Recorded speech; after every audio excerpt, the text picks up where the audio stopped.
watching, waiting. Don't look. He'll see you. Don't move. He'll hear you. Don't breathe. You're dead. Right? Am I crazy? Am I remembering that wrong? Is John Lovitz a trick or treat? No, happiness. I mean. Oh, and happiness. Oh, yeah.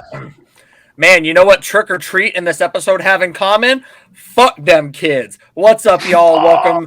Welcome to another episode of Welcome to Creepy Camp. I am Sean. That is Chandler. Fuck, I can't point. That's Chandler down there. And we're joined by a wonderful guest. If you would care to introduce yourself.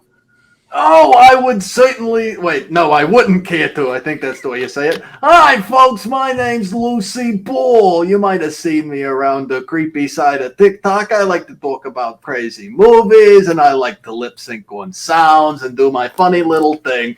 And yeah, these two wonderful gentlemen here have invited me into their home to speak with them. Isn't that so kind? Oh, yes. Side note, I think that would be a pretty cool stripper name. Lucy Baal? Oh, no, that's Lucy Balls, but, close enough. And you spell it B-A-W-L-S. Yeah, and it's L-O-O-S-E-Y-B-A-W-L-S. Yeah. It's like Balls Mahoney in ECW. Oh, yeah. Oh, my God. Yeah, totally. I had that question, too. I was talking with my family the other day. So I was visiting Europe. And in Vienna and like Budapest and stuff like that, most of their dollars and $2 are coins. So I asked, and I'm like, if you go to a strip club, are you just throwing coins at people? Like, no one could answer me. No one could give a legitimate response. So I'm thoroughly curious now. You got to make it hail. I think that's what you're calling. Put him in a coma. Whoa, that's wild. Can you imagine? But hey, times is tough. Money's money, if you ask me. I'd accept it, but I do have a squishy exterior, so it's not so bad. I mean, same. So fair. I can't relate but all like, that much, unfortunately. I can't imagine just getting hit with a handful of quarters. Like, that sounds fucking terrible. I have a feeling if you play paintball, it's probably what it feels like. But... Or if you want to come to my neck of the woods, you won't have to imagine it. We can set that up. Got you. Don't tease me. Hey, you I'll threaten you with a good time all I want. Send the invoice for the plane ticket. Let's go. Oh, I'm sorry. Are we having a thing right now? Is this like a moment? What happened? This is great. We are. You're gonna take me to dinner and then hit me with a sack full of quarters. Hey. Oh, it's my dream that you've been on my OkCupid profile. We go on Chili. You can't take away our Chili's dates, bro. That's not how this works. You're right. Okay, so Lucy, you have to come this way and go to Chili's with us instead. Okay, hey, we talked about this earlier today. You guys got the better Universal anyway, so I'll be there. True. That's very true. We do have the better Universal, and it's better than Disney. All right, so this episode... Personal words. Sorry, don't get me started on theme parks. That's bad. Let's not do that. I'll talk theme parks all day. Let's go. So we decided to talk about creepy shit that we saw in kids shows when we were younger. We've made some lists, and I'm sure there's a ton of things that we're missing. I should probably pull up the list. That'd be important. Yeah. I had to pull mine up too, so I remember.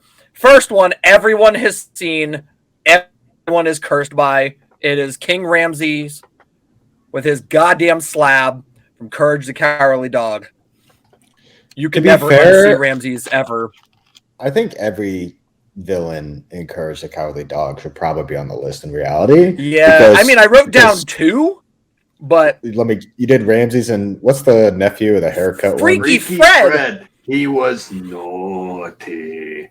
Yeah, was not a fan of that one. And then what was Courage's main villain? Was it Cats, right? Yeah, Cats. I always thought Cats was really cool. I like that he had the 9-inch nails meet smooth jazz scored.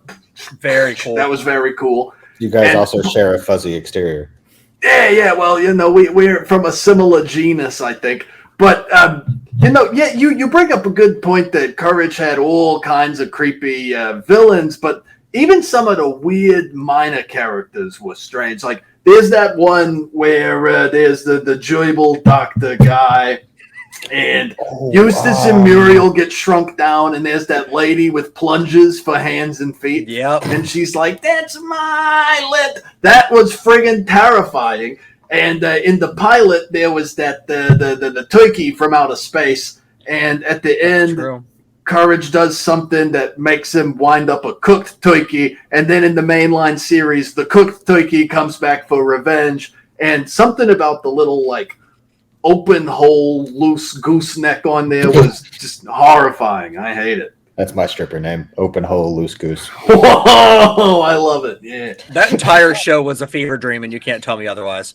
They had to do so many drugs to write that because even that just brought back memories. I forgot about half those characters, and then there was what was it? What was the spirit of the harvest moon, or what? Like the big white head of the old man, or whatever, like that too. I can't remember that episode, but he's down there in the basement, and he like manifests and stuff. There's also oh gosh, there's the one where Muriel gets lured into the big city for a sitar competition, and they open the door, and there's the little girl with the violin, and they do the large Marge thing.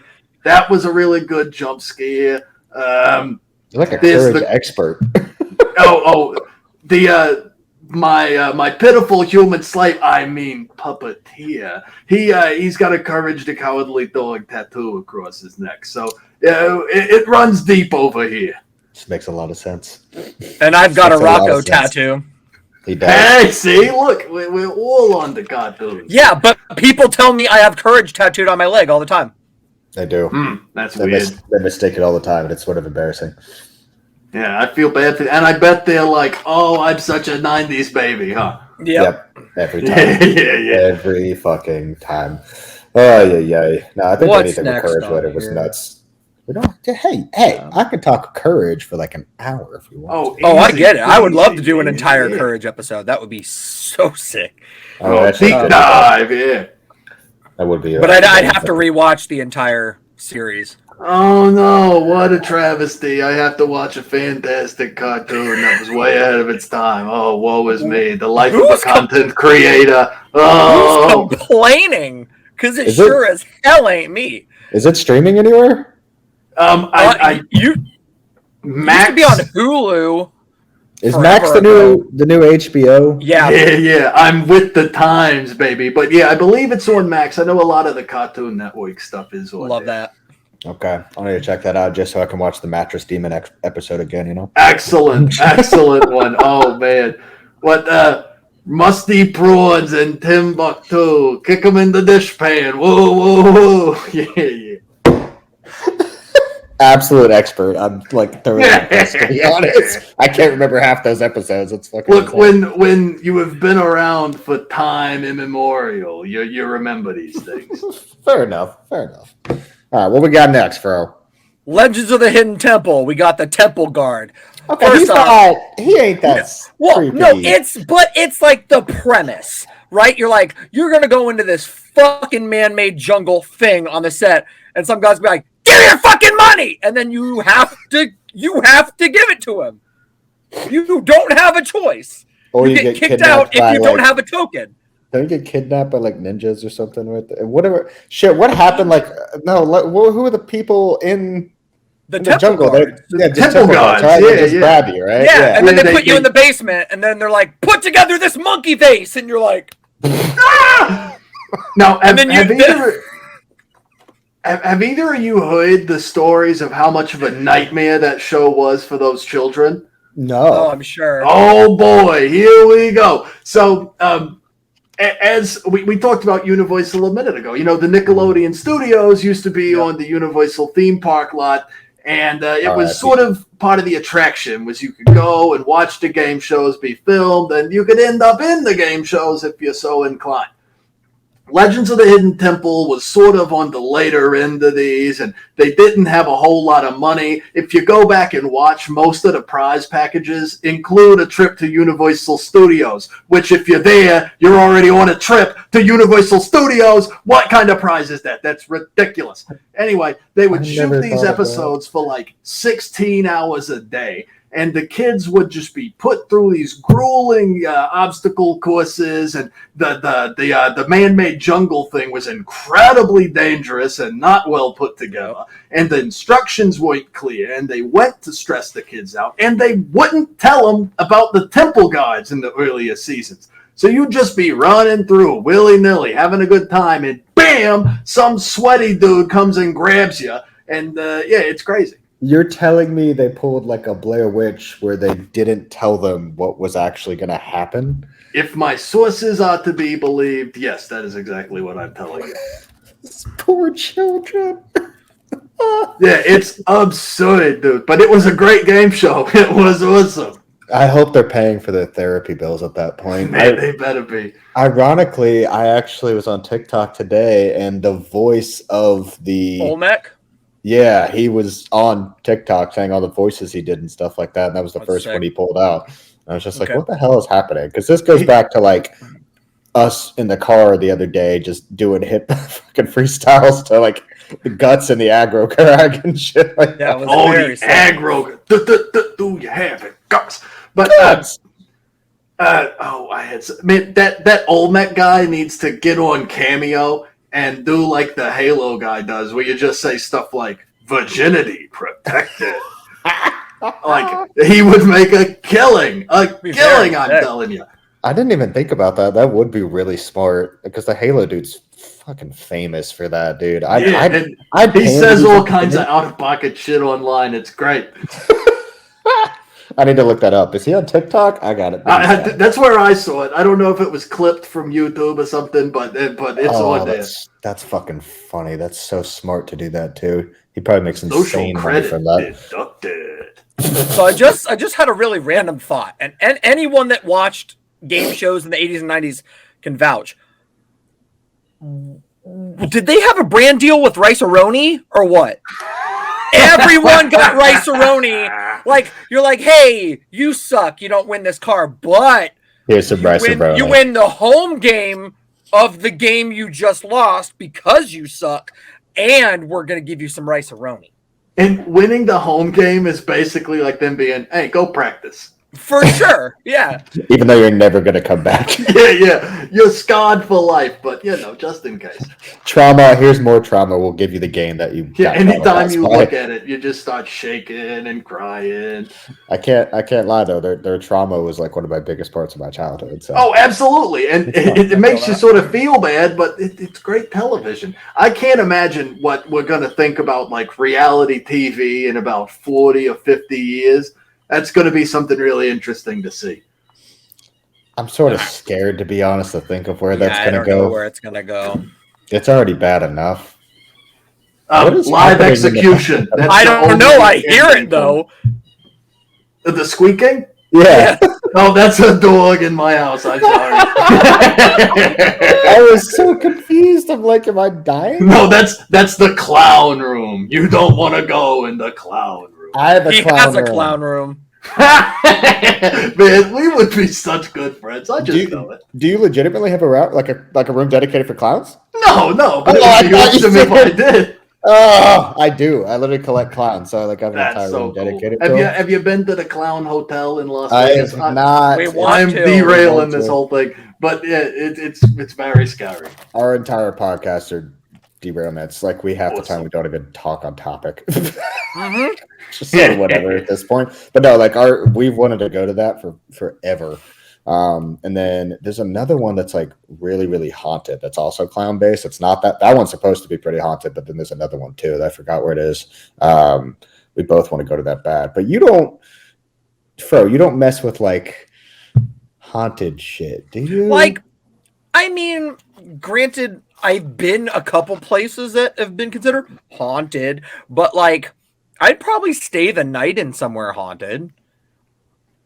Well, and you did just invite a demon onto your show, so yeah, that's fine. He's got a point. Yeah, but here's the thing, we're gonna hang out. Well, it's not like I show up and then demons there are like, oh fuck, we're infiltrating your space. I'm like Zach Baggins. I'm like, yo, demons, it's me, your boy, and then we're just gonna hang out. And I'll bring some Doritos, and we'll have some cold ones. It'll be really awesome, I think. I mean, I pretty much invited demons into my house when I started collecting vintage clowns. So Yeah, that'll do it. That'll do it for 100%. sure. except I have a big Ronald McDonald figure with black eyes, Cursed. and I still Cursed. need to. When Fro sleeps over, I'm gonna put it on top of like Mm-mm. looking down at him. He's always watching. That shit It's is gonna be fucking cursed. It's For great, sure. though. It It's is. great. It is. Yeah, it's not an immaculate vibe, but it's a vibe. Yeah, I'm not trying to catch it though. Yeah, well, that's So- true. That's true. Yep.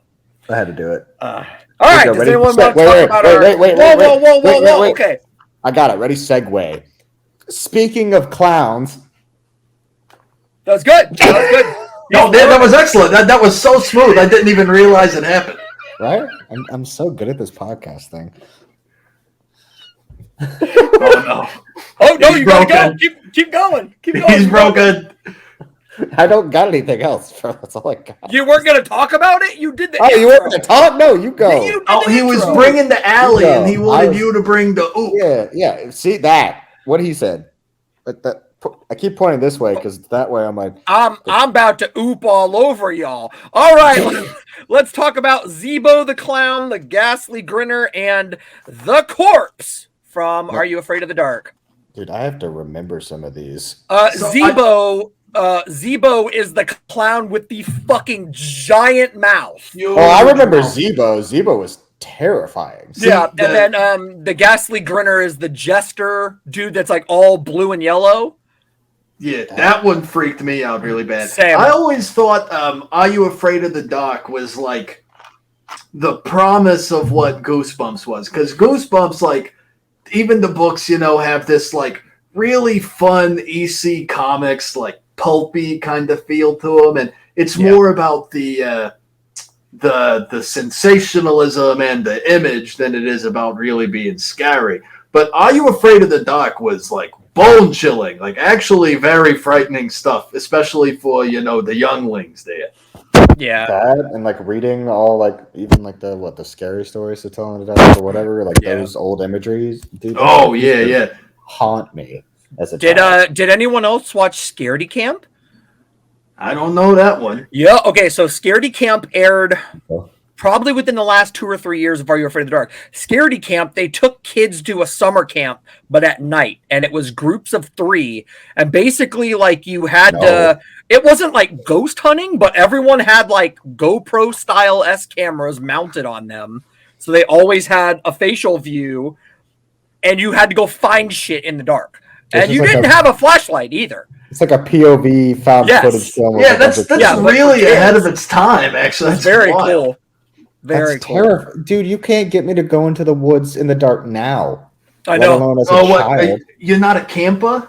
No, absolutely. Oh. Like, so He's he a is- glamper. I'm a glamper. Like, Oh, there's nothing wrong with that. Yeah, I'll glamp.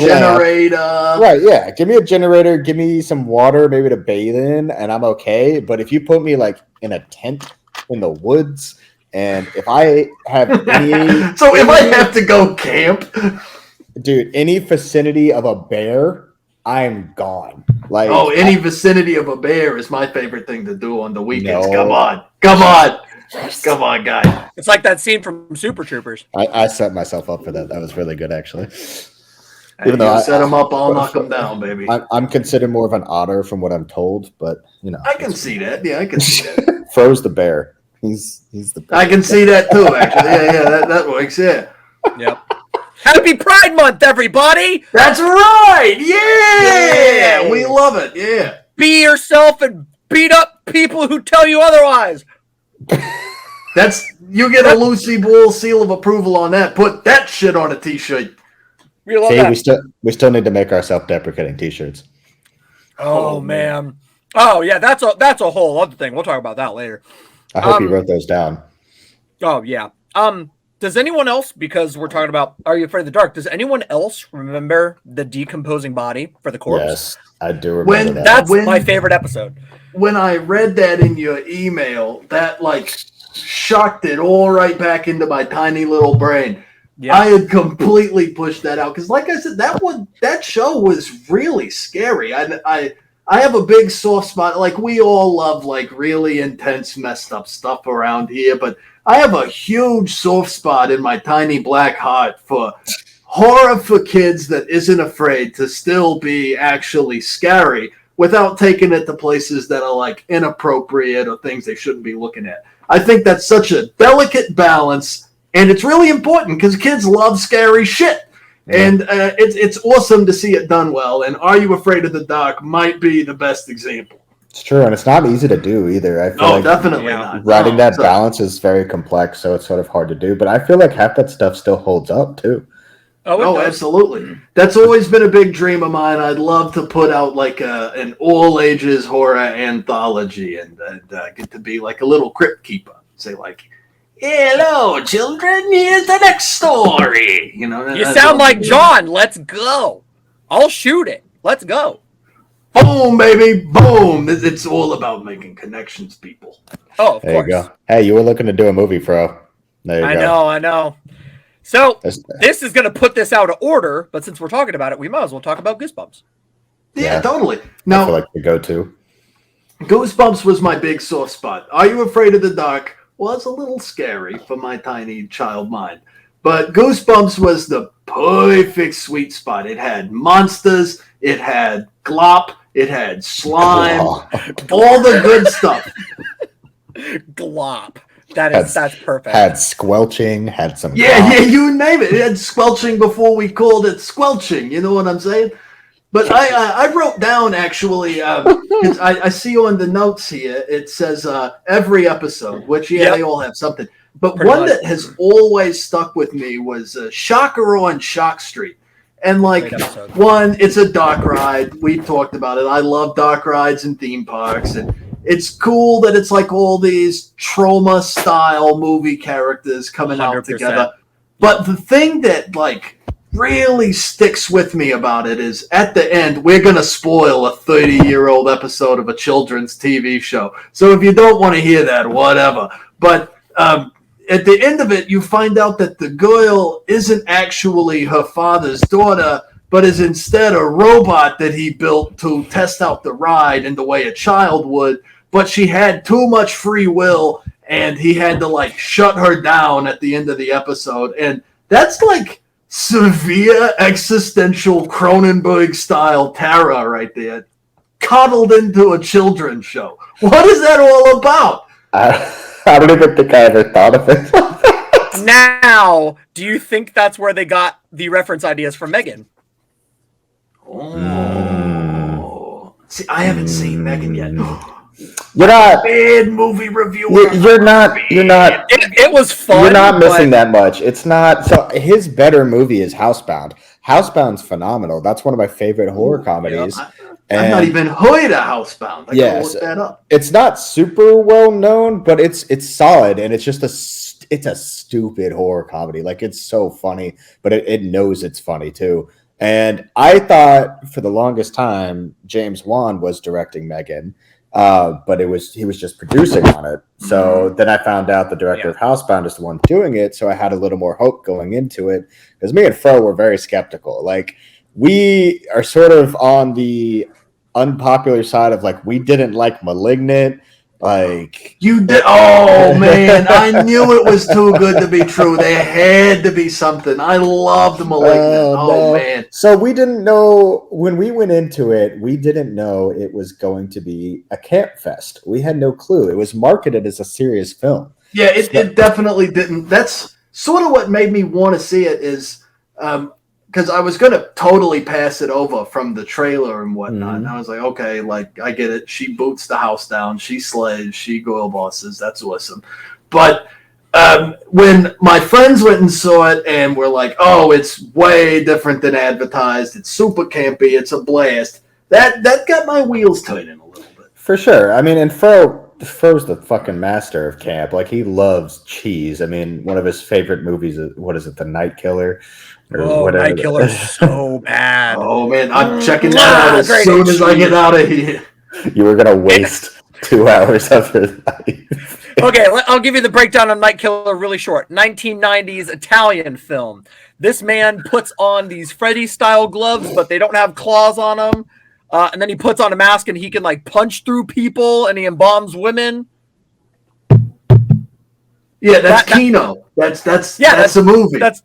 That's all you need to know. That's it. No, the best scene in that entire movie is when he sticks the gun in her mouth and she just goes, that's it. It's the whole. Or the little boys' room clip. Yes, that too. That, or we could talk about. I got Blood list Hook. in the little boys' room. Do you want to talk about Blood Hook too, or no? Ooh, man, Blood Hook, man. If you're a guy who owns a campground and you hate people, you catch them with a big ass hook, and it's 2 hours long. That's the whole movie. 2 hours that's a bit much. But have you ever seen or heard of Hell's Highway? That sounds familiar.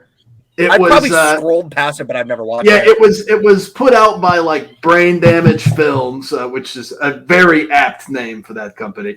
But it was put out by them in like 2003. It was on a lot of those like $5 20 movie packs you would get at Walmart. Gotcha. Okay. And it's all about these kids that are road tripping from somewhere in Pennsylvania out to Redondo Beach. And they're drinking and driving and all the good stuff. And they pick up this hitchhiker who claims to be like an evil spirit. And it's the cheapest movie I have ever seen in my life. It's got some of the worst visual effects that turn into excellent visual gags. And it's just a whole lot of fun. And the audio's terrible. The ADR sounds like it was recorded in a trash can. But it's got so much charm. All the actors are super into it and having a great time. And it's awesome. And it's only like a little over an hour long or something, so you don't lose too much time. Oh, you've talked me into it already. Oh, yeah, it's on YouTube for free, man. Check it out. Yeah. Okay, well, you recommend us that. You need to watch Kung Fu and Titties. Woo! So cinema. Yeah, we are talking some serious movies here today, folks. Man, if you like dudes fighting invisible people, you like guy dressed as a gorilla where he doesn't wear the head, so he's just a guy. A white guy playing an Indian that is a very stereotypical Indian. A dude fighting invisible people with his ball sack out. Oh, I forgot that part. That part's good. Yeah. There's a girl grinding a grinder across her metal underwear for transitions. There's like an LSD cat transition. Nice. And the entire purpose of the main guy is to find the woman with the best titties in the world and keep her for himself. But wow. Wow! We lost him. We lost him. Hang on. But this literally sounds like one of the movies of all time. It's pretty phenomenal, and it's funny because his whole quest is to find that, right? And you see a lot of titties throughout the movie, but you never see her titties. So it's like, what's the point? It's like the theory behind Alien, right? Sometimes what you imagine is much scarier than what is actually shown. It's like Blair Witch. So this way, it gets to be everybody's favorite set of boobs. It's not just this one guy's. It's like, oh, do you like the ones with like really big nipples on there? Then she's got those. Oh, do you like little bee stings that are, right there? Then she's got those. It's like boobies ex machina. Yeah. Boobies ex. Throw write that in our band. Sign me up.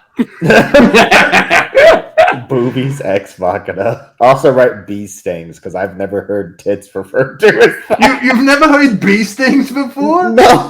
Really? Oh, man. I've heard like mosquito bites or something else, but I've never heard bee stings. That's solid. I like that. I don't want to admit it, but I think I heard it in a Kanye West song. That would make sense. Yeah, I think that's where I got it from. That would make a lot of sense. And up top, 2 bee stings. Yep, that's totally what it is. Yep.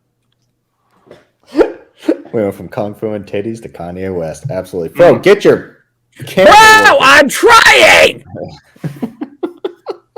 Is it your Believe me, it was hard enough to get... No, it's my camera. Oh, it's like your full-on one? Well, while we're waiting on this here, I gotta say, shouts out to 21 Jump Street and Jonah Hill for making Kanye West no longer anti-Semitic. That's beautiful. Fucking wild. That's the power of comedy. I adore both of those movies so much, bro. I've only seen a little bit of the first one, but man, I'm always like surprised when Channing Tatum is actually funny. I think that's like my jaded old high school nerd coming out. It's like, oh, that guy can be funny. Look at him, he's a pretty boy with all the muscles. It's funny because like that's exactly what you expect, and I think that was the first movie that came out to where people saw his comedy side, and then it ended up being way better than anyone anticipated it to be. Because them as a duo was fucking perfect. Yeah, like they played off each other really well. Yeah. And then the second one was arguably just as good, if not better. They were both hysterical. So I mean, there was two, right? If I remember correctly, right? I think you're right. Yeah. I do think you're right. Yeah, no, I'm going back to the shitty cam. Great. Oh, now we were just talking about Blair Witch, and now you've got this cool found footage. We could do grave encounters like this, I think. You look like a potato over there. Look at you. I am a potato. Also, shout out to Grave Encounters. That movie's great. Yeah, that movie fucks. I love that movie so much. It's probably a top 5 found footage for me. No, definitely a top 5 found footage. Yeah, I'm right there with you. It's one of the like. I'm not so much a big rewatcher anymore, unless I'm like sharing something with someone who's never seen it. Same but here. Grave Encounters is a yearly watch when Halloween rolls around. It's such an excellent, like, just a good, fun, scary time. It's awesome. Do you prefer that one, or do you prefer the Korean Grave Encounters, which is better, aka Ganjam? Gonjam Haunted Asylum. I love that movie. I like them both. I definitely think Gonjam was scarier. Most definitely. Yeah, I think Grave Encounters is a lot more fun to watch, though. Yeah, it's a little campier, Haunted Asylum is an all-timer. That's a top 3 for me. He hates I hate her! When her eyes start turning black and she whispers. Oh, yeah, that was very freaky. I liked the scene with all the strings and the bells. Yes. I thought that's one of those, like, very creative moments. Like, I feel like they thought of that scene before they thought the movie out. Probably. And they, like, wrote around it. They had to, because I mean that was such a creative, just sort of fun. I don't know, that movie itself. It's funny, like when Incantation came out, right? Like I'm a big foreign horror fan, especially in like Asian horror. So like, oh, he's milli rocking about it over there, back, baby. But like when Incantation came out, right? Everyone thought it was the biggest, greatest thing ever. Yeah. And then me and Fro both just thought it was sort of average as a film. And then you go back and you watch like Ganjam, and you're like, this is how it needs to be done for found footage. Like, this is just a phenomenal film. I still don't think anything tops Wreck. I think Wreck will forever be the number one. 100%. Oh, yeah, that's just the staircase scene alone. Well, the thing is, even the sequel's good. Like, the sequel's great. So to not only have a good found footage film in general, because where there's one good one, there's probably like 20 shit ones. Oh, but agreed. To have a good sequel on top of that, call it a day. Like, I think Wreck and Ganjam are probably my top 2. See, I was one of those Incantation people. That was like my favorite movie I saw all of last year. Yeah. Really? Like, I don't think as far as it's sort of like I talked about on my TikTok video about The Offering this morning. Check me out. watched TikTok, that. Lucy Ball. yeah. Anyway, sorry, I had to do the plug. But it's not like it breaks any molds as far as storytelling or like plot structure or anything. Mm-hmm. Well, plot structure was a little unconventional, but it's not like it's a story that hasn't been told. But I love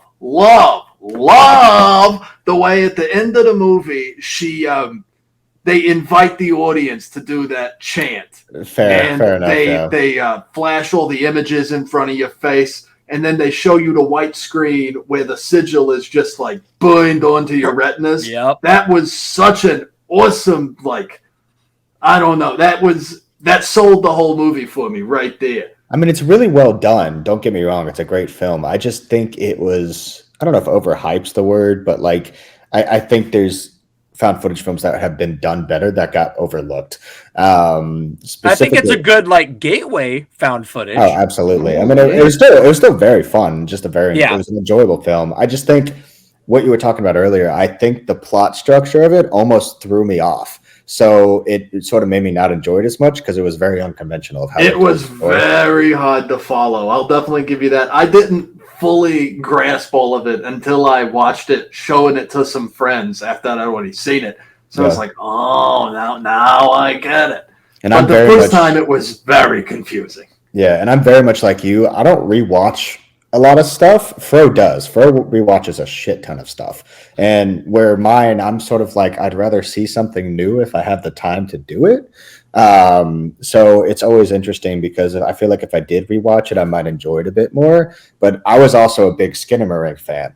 Oh, love that one. Yeah. Well, and a lot of people hated it. It's a very divisive film. But I feel like if he were to cut it 30 minutes and focus more on the scenes like the bedroom scene with his parents sitting on the bed or seeing his sister without eyes or a mouth or whatever, etc., stuff like that, cut it by 30 minutes and structure it a little bit better, that movie's flawless to me because that's the type of shit that scares me.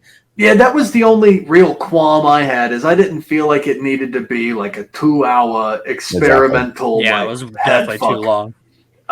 But it was a very good experimental head fuck. Like it was, I'm a big fan of that like internet horror, like your old web series. Host was awesome. But I've always been into those things like your old web series, not exactly Marble Hornets, but things like Marble Hornets. Where I was just about to say Marble Hornets. Yeah, where there's like this deep world that it's invested in. And nothing's really told to you outright. You have to sort of piece it together for yourself. And I really get a big kick out of that. And I think it's an awesome way to lay a story out. And I thought Skinamarink did it really well, but I was falling asleep by the end. Yeah, so like we watched it prior to coming out in theaters, right? And I think the experience of seeing it in a room at 2 a.m. when it's pitch black is very different from seeing it with a lot of people in a theater. I don't think that movie's meant for a theater. I think it's meant to enjoy by yourself in a room, take in the imagery, make yourself feel uncomfortable from watching a hallway shot of 10 minutes straight, being like, what's happening and what could happen. But yeah, I love stuff like that, even back to Marble Hornets or even like the SCP Foundation, stuff like that, or the back rooms and stuff like that. I dive deep into the SCP stuff on YouTube. I love stuff like that. Yeah, the game is very fun too. It's super frustrating, but it's a lot of fun and it's very scary. I debated playing it and I never actually ended up doing it. But it's decent.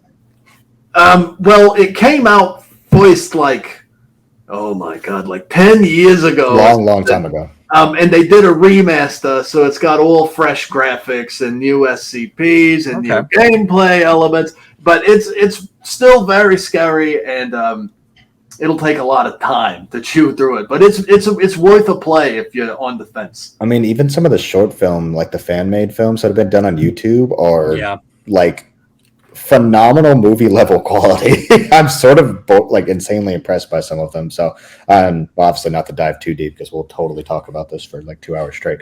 On that note, you guys talk, go to the next topic. I have to get my charger. Okay. Next thing we got on here is Teletubbies. I don't know who the fuck came up with the idea for Teletubbies. You're literally brainwashing kids. And there's a giant sun baby. Yeah, I remember, I'm saying I as if I'm the person. No, I've been here for time immemorial. Right? Oh, yes. But no, when, upon seeing Teletubbies as someone outside of its intended age range, it was one of the first things I saw that made me scratch my head and be like, what is supposed to... And the kids like this. They like this. Or do they think they like it because they're being brainwashed? Whoa. I mean, I think it's sort of a Cocomelon thing of you're flashing a bunch of... You're flashing a bunch of... See, it worked on him too. But you're flashing a bunch of colors, and I think it affects a toddler's brain in the same way like a psychedelic might affect an adult's brain. Because it's just a sensory overload. Teletubbies. And infant media in general. Okay, so hear me out. We remake Teletubbies, but we do it in the style of Halloween 3. So it flashes all the Silver Shamrock characters, and then they all die. Teletubbies. Who's See, it the- even fits in the jingle. Oh, I like it. Who's the baby son? Tom Myers. Atkins. Just imagine Michael Myers' face just fucking staring. And he doesn't talk. That's It'd the be best better part. if That's excellent. It'd be better if he said something. He was just like, Yo, Ah! Michael Myers. Yeah, that's exactly. Hey, look at me! I'm Michael Myers. Oh, dee doo doo dee doo doo dee doo dee doo or whatever. Hang on, since baby son, I don't know what we're gonna refer to baby son as. It doesn't have arms. Can we give baby son Michael an arm so he can at least like air stab? It's like stab something. Well, I'd be what more if terrified. instead of like the little triangle sunbeams, what if it's just a bunch of kitchen knives? just kidding. Somebody put us in a bedroom. Why don't we have millions of Blumhouse's dollars to make this a reality? This is stupid. Well, if you haven't listened to any of our Photoshop other episodes, we're writing Holes 2 as a horror movie. Oh wait, hold on. Okay, so the idea is, listen, you got to go with me. You got to go with me. Okay. No, okay, I don't have any ideas. Now I just got a whole theme song stuck in my head. Sorry, I didn't mean to demonetize your YouTube channel. You act like we're monetized. Oh man. I wish we made money off of this. That'd be great. Oh, ain't that the truth? I think that's the goal, maybe at some point. But the amount of times I say "fuck" is probably demonetized us enough. So You just got to tell them that you're going into that sweet 18 to 35 demo. I'm sure their CEO will understand. Absolutely. I mean, to be honest, at this point, we get flagged on TikTok so much, but I literally see like butthole half the time I'm on TikTok. So, Yeah, it's crazy. It's I've yet to figure out the rhyme or reason. There's been sounds I've used. Oh man, I'm gonna bitch about TikTok now. But there's been sounds I've used for like the whole few years I've been on the platform that I put on there now, and they're like, "Oh, this has been flagged for copyright infringement." I'm like, I just saw someone else use this same thing. I don't understand. Literally any clip of The Shining, they pull right away. Every single one. Really? Yep. Because I've tried multiple times, multiple clips, multiple audios. literally half our videos every got time taken down originally, and then we found out a way to appeal them, and now that works most of the time. But yeah, there's so much bullshit that we have to deal with that they just take down. But I think it's because a robot scrubs it first, and they're not gonna pay some poor schmuck to sit around and actually make sure that the video is not violent. So you're like, no, I promise it's fair use, and they're like, okay, I guess so. But no, the way you ought to get around it is you gotta redo classic Shining shots, but like just in your house, you know? Like instead of standing like and chopping the door down, you're just like maybe pushing it open, or like standing on top of the bathtub instead of the stairs and being like, give me, and looking at like maybe your cat or something and being like, give me the bat. I like it. Darling, light of my life, all that stuff, you know. that was good. Sign me up. I'll shoot this tomorrow. Let's go. I like it. Oh my god! I was gonna say I'll dress up like a naked old woman and they'll just. Oh, now we're talking. See, that's the rub. Yeah. Can I be Shelley Duvall? I got the big eyes. Oh absolutely. Yeah, but I will promise I'm not gonna torture you like Stanley Kubrick did. So that's awesome. Well, if it gets the best performance, you know. I mean, I'm joking. I'm joking. It also ruined her career. Yeah, it was awful. It was terrible. And that's what sucks. Like, it's such a good performance, but she was tormented into like it is not worth all that. Yeah. Did she? Yeah. She never acted again. Right? No, she actually did. Yeah. Is it Forest Hills or Forest something? She just. We're talking J. Cole. Was good. Oh man. Oh man! Yeah, she was just in a movie. Yeah, it was like last year. She had a movie come out. I think. Was it a horror film? Yeah, it's called. I'm pretty sure it's called. Let's go to. Whoa! He got to that phone so fast. That was like a superhero. Well, it's also right next to me. So, well, that's not the picture called, yeah, it's called the Forest Hills. Yeah. Forest Hills. It came out this year. Yeah, because Grim Life Collective, by the way, if y'all don't watch Grim Life Collective, you're dumb. But yeah, they did on set with Shelley about it. Very cool. Dude, I don't even know what she looks like now. Like, Pretty much the same, but Older. Yeah. yeah, tortured. Yeah. fair enough. Yeah, I remember Yeah. reading an interview with her in Fango like years and years ago about how terrible that was. And that was the first I'd ever heard of it. And it's crazy to see that story getting, the due attention now. Yeah, that's true. Because she was the only one like really mistreated on set too, right? Yeah. Man, I can't imagine what Stanley Kubrick might have felt about the one woman in the movie. I don't know. Man, I remember the one woman in the movie in A Clockwork Orange, and she got beat to death with a ceramic dick. So Oh, yeah, ooh, man. that didn't go over well either. Yeah, no. Man, I think this guy might have some troubling, hang-ups about women in there. I don't know. No, artists would never do that. Never, ever, ever. Especially not famously persnickety ones. Kubrick is he's an interesting human. We'll put it at that. But center point focus. Center point these nuts. That's what I got to say.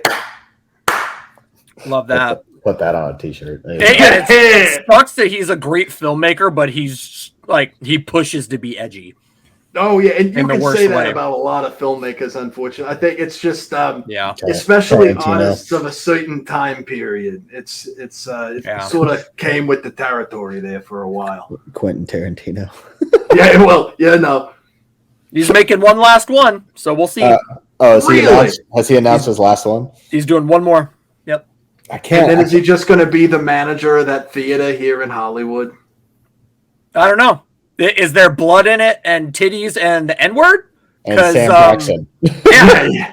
Well, because Sam Jackson's how he gets the credo to write the N-word a million times. Okay, hear me out. This is it. Ultimate plot twist. Sam Jackson plays Quentin Tarantino. So Quentin's saying the N-word, and then he like unzips like an alien style, and he's like, "What's up, motherfucker? I'm Samuel L. Jackson." That's it. Oh, man. Or what if it's not even in a skin suit? It's just Samuel L. Jackson, and he's in like a biopic about Quentin Tarantino. I like it. But Quentin Tarantino is like a contract killer.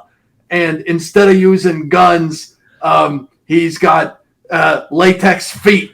And he throws them at people, but he can't ever throw them too hard because then he runs over and picks them up and starts sucking on them. And I thought you said you didn't have ideas. That's pretty great. Oh, yeah, it's just kicking in. So That's better than our Holes 2 plot, man. Damn. Oh, Latex feet, start sucking on them. I like it. Tarantino toe, baby. God damn. Dude, oh, man. And then, oh, man, oh, gosh. There's so much. This is a gold mine. Is that the name of the movie, Tarantino Toe? They'll call it like My Left Foot or something like that. Whoa. We got to find like a really obscure word for like a foot sucker, and that can be the name of the movie. Yo, name it after Shoelicker and Ebor. Would be cool. We have a guy down in Tampa that's famous for licking shoes.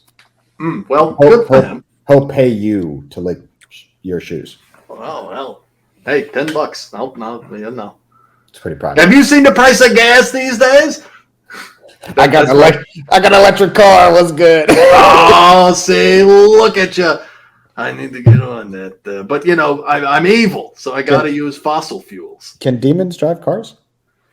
I can do anything I want. When the lawman finds, that's when things get a little strange. But at that point, you can just possess them and say, fuck it, right? You'd think so, but there's so much red tape involved in possession, and we just had a meeting with our HR department, and there's lots of stuff going around about it's like a consent of possession, and it's a whole thing, and it's nice really because it's not fun to just go into someone and they're like, my soul is on fire. It's a really common misconception about demons that we like to do stuff like that, but it's just a job really.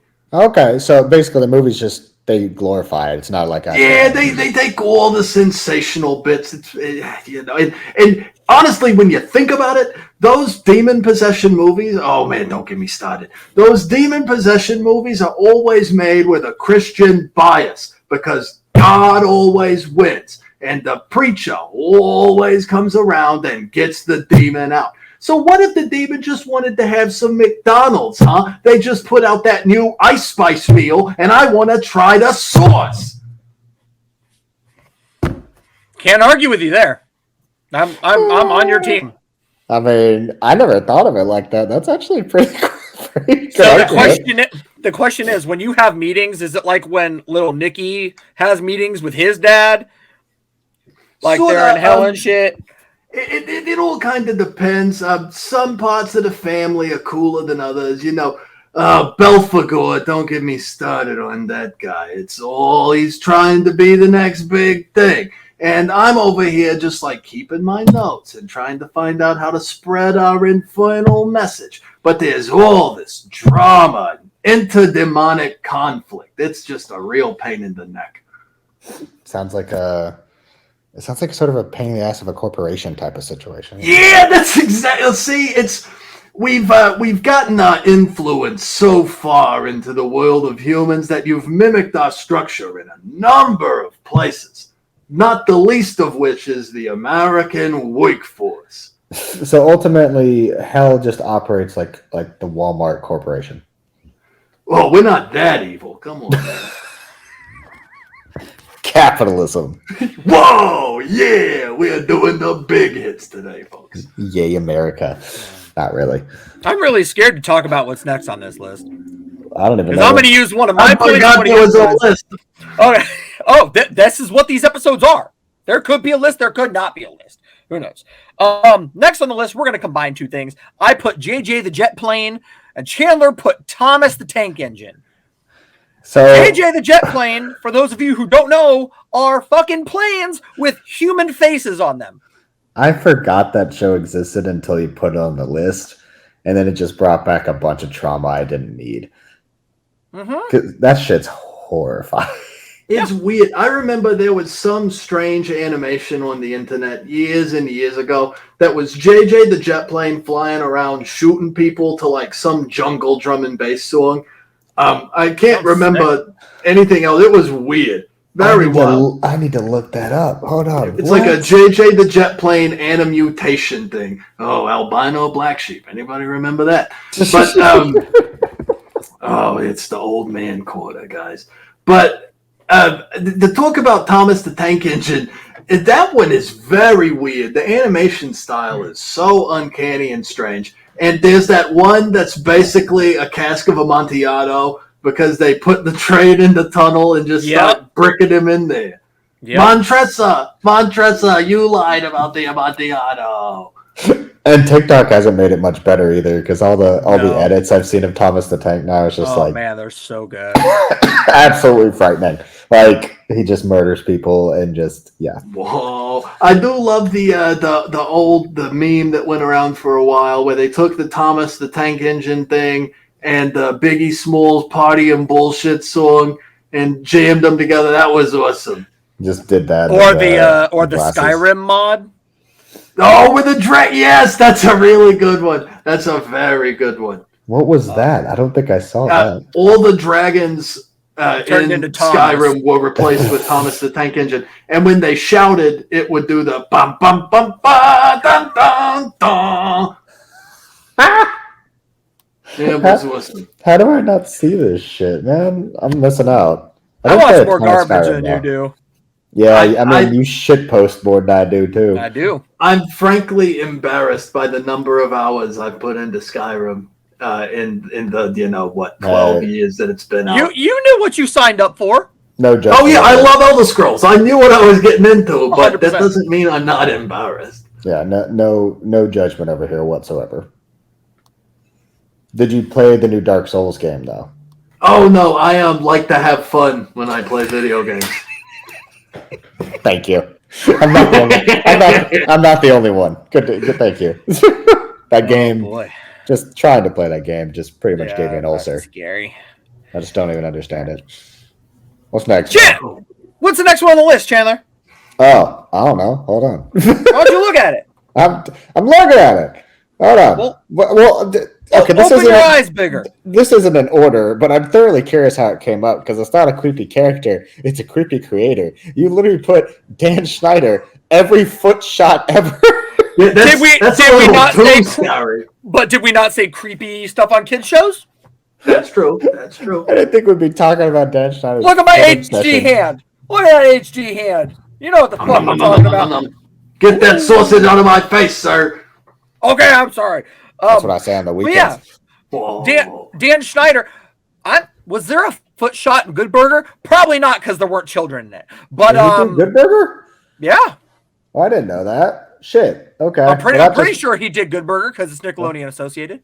Well, that ruins that shit. I mean, he was for sure on all that where Good Burger originated. So yeah, Okay.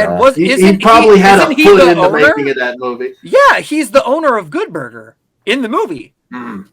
Whoa, Is he? whoa, Yeah. that's troubling. Good Burger. Dan, I have to look that up. Yeah, because he said, "Oh, my mother's gonna have to eat cat food." Yeah, Yep, he's Mr. Bailey. Yeah. Wow, Very that's strange. really unfortunate. yeah, and there wasn't anyone younger in that movie, let alone women, really, besides the very few characters. But like, there were no feet in Good Burger. It's not even the feet thing, though. It's also just his overall persona. General air 100%. of creepiness. Yeah, Like, and their logo was a big foot, and nobody thought anything about it. And then after that, it was a splat, I didn't even think which about Dan the big Schneider foot. made from the feet. Yeah, you know he was doing a little the old Tarantino there. I didn't even put two and two together right there either. About the big foot and logo or anything. God damn, that's Yeah, sorry, it's the worms in our brains. I mean, There's definitely more intelligent than me, so works out. Well, if you think about the worms, they all have their own brains, and they're put straight into our brains. So it's kind of like having a bunch of brains. I like it. so when people say you have worms for brains, you're really smart. You're saying I'm very smart. Thank you. Speaking Science. of another sidebar, have you guys seen All Jacked Up and Full of Worms? That sounds so familiar too. Oh, It came out on Screambox last year, and it's Okay, about how is Screambox, by the way? Like, we have very few friends that have gotten it, but haven't pulled the trigger on it. I've been trying to court them for a long time. I'll just be upfront about it. But it's a very good service, really. Like, end of the day, Shudder has better movies, whatever. But Screambox has a lot of interesting, weird, cheap, independent stuff that you're not going to see anywhere else. Not like everyday finds and stuff like that. Yeah, it's got some. They've got lots of good like Italian old stuff on there, and they've got lots of old exploitation films, which I'm a big fan of, like 70s exploitation stuff. So they got a lot of that on there, but their originals are like really ambitious and weird and independent. But All Jacked Up and Full of Worms is one of these. It's about 4 or 5 deeply unlikable people. Sorry to interrupt. That was the motel worker snorting worms. Yeah, well, right? he doesn't work in one, but he ends up living in this motel. Okay. But yeah, they're doing worms like drugs, and it's just like very unlikable characters and a very weird, uncomfortable story. But it was ambitious for sure. It's the most effective anti-drug, but made by someone who did a lot of drugs movie I've ever seen. Is it very much just like a fever dream movie? Totally. Okay. There's not much of a story. There's a few, like, the characters all have their own independent stories going on. Like, one guy's in this really terrible relationship he's trying to, like, come to terms with. And then there's one guy who wants to be a father really bad, but he's super awkward around women. So he buys what ends up being a baby fuck doll to try and be his child. And then there's these like weird junkie clown serial killer types that are driving around in a van. It's really, really strange. Is it like anthology based? No, it's all like one long story. But, well, there's not really a story, but it's just these characters sort of orbiting each other's existence for a while. So we actually, the only Screambox original that I think, saw was The Outwaters, which we saw in theaters, and the concept behind it was really cool. Like, I saw what they were going for, but from what me and Fro say, it's literally told from the perspective of the world's smallest flashlight. Yeah. And did you see it? Did you watch it? I wish I hadn't seen it in a theater. If I had seen it at home, I think I would have liked it a lot more. But the way I sort of felt was because I did really enjoy the movie. I thought it did what it wanted to do very well. But I dropped my hand. But I thought it did what it was trying to do very well. I just think when you watch it, you have to let me walk that back a little bit. I think it was a victim of its own advertising in the way a lot of movies are. I felt that way sort of about Barbarian as well. I loved Barbarian, but it wasn't what I thought it was going to be from the marketing. Yeah. So Outlaws was marketed in one way, and I went and saw it, and it was a completely different thing, which was a cool thing, but it wasn't what I was primed for. So you had to be prepared to take the ride the movie wants you to take and not the ride you think it's going to take. Well, that was us with Malignant, right? So we expected one thing and ended up being something else. So it was sort of hard for us to, what's the word? Absorb the campiness, because we were watching it thinking it was going to be this serious film, and it wasn't. The Outwaters was sort of the same thing, because I'm a huge found footage nut, and if they're done well, I love them. But that movie, to me, I feel like it was there, but just the way it was done was almost too obscure in the way of how they wanted you to imagine everything that was going on, and then all of a sudden a dude's cutting his dick off with a shark tooth. You're like, all right, what's so that's where we're at. Yeah, it's what's happening here? It's very much not a theater film. So that's what sort of threw me off. I mean, a classic example of that too is even The Village, marketed as a horror film. That's a romance 100%. film. That is not a horror film by any means. It has horror elements. But even Beau is Afraid, right? So we went to go see that in theaters, and that's a movie where we had no fucking idea what to expect, because Ari Aster at that point was just hey, here's a trailer, sort of take your own thing from it and see what happens. It seems like he was hey, I'm making a movie that is just a me-ass movie. Go see it. So how is it, by the way? Because I want to see it, but I don't know if I can commit 3 friggin' hours to it. I do, but I love absurdist comedy. So have you watched Lord of the Rings though? No, actually. I started Fellowship of the Ring and fell asleep. Oh, no. Yeah, I'm not going to bullshit you. I'm not going to do it. Have you seen any of the big Avengers movies in Marvel? I went and saw Endgame or whatever. I saw that That's one. 3 hours. You can make it. Yeah. Yeah, I complained the whole time, but I saw it. I mean, so the movie is... your camera's out again. Yeah, I fucking know. Yeah, well, sucks to suck, I guess. It does. The movie itself is...